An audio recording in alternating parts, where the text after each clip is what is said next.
नमस्कार मित्रों, वंदे मातरम। स्वागत है आपका। मैं हूं अच्युत ठाकुर और आप सुन रहे हैं हमारे रियल पॉडकास्ट को। हम आ गए हैं गणेश जी की कथा के 8वें एपिसोड में। इस एपिसोड में हम गणपति के मयूरेश्वर अवतार की कथा सुनाएंगे।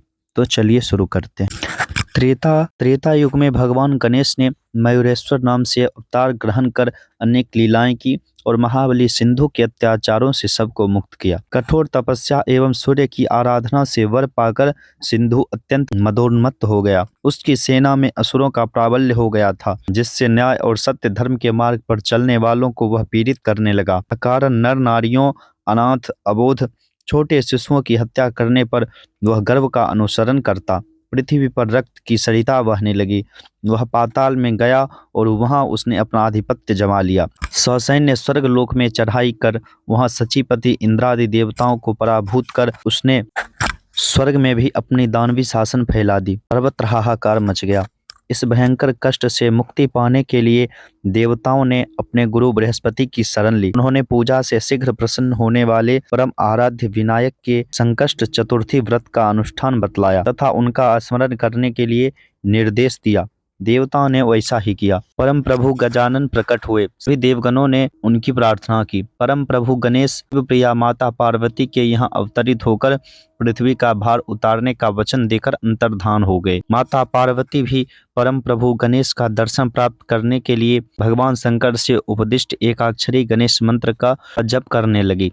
कुछ ही समय बाद भाद्रपद मास की शुक्ला चतुर्थी तिथि आई। सभी ग्रह नक्षत्रों के शुभस्थ एवं अच्छे मंगलमय योग में विराट रूप में पार्वती के सम्मुख भगवान श्री गणेश का अवतरण हुआ। माता पार्वती बोली, प्रभु मुझे अपने पुत्र रूप का दर्शन कराइए। सर्व समर्थ के लिए सब कुछ संभव है।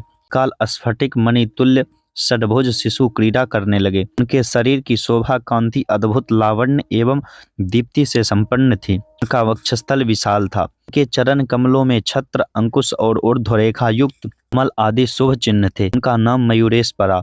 मयूरेश के आविर्भाव से ही प्रकृति में सर्वत्र एक दिव्य आनंद की अनुभूति होने लगी। आकाश से देवता सुमन वृष्टि करने लगे। ऋषियों के आश्रम में आनंद की लहर दौड़ गई। उनकी दिव्य लीलाएं आविर्भाव के समय से ही प्रारंभ हो गई।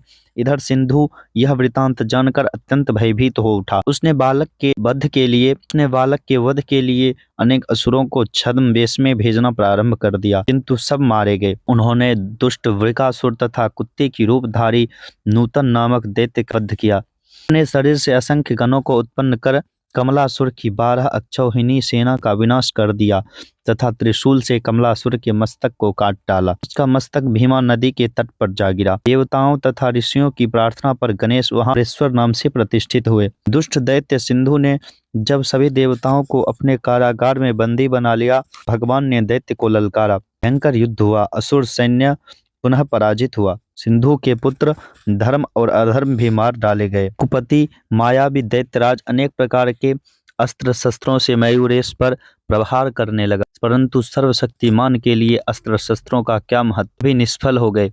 अंत में महादैत्य सिंधु मयूरेश के परशु प्रहार से निश्चेष्ट होकर पृथ्वी पर गिर पड़ा। उसे दुर्लभ मुक्ति प्राप्त हुई। देवगण मयूरेश की स्तुति करने लगे। भगवान मयूरेश ने सबको आनंदित कर सुख शांति प्रदान किया। अंत में अपनी लीला का संवरण कर वे परम धाम को पधार गए। आज का एपिसोड यहीं खत्म होता है। साथ बने रहने के लिए धन्यवाद। अगर आपको हमारी वीडियो अच्छी लगी तो लाइक और सब्सक्राइब जरूर करें। धन्यवाद।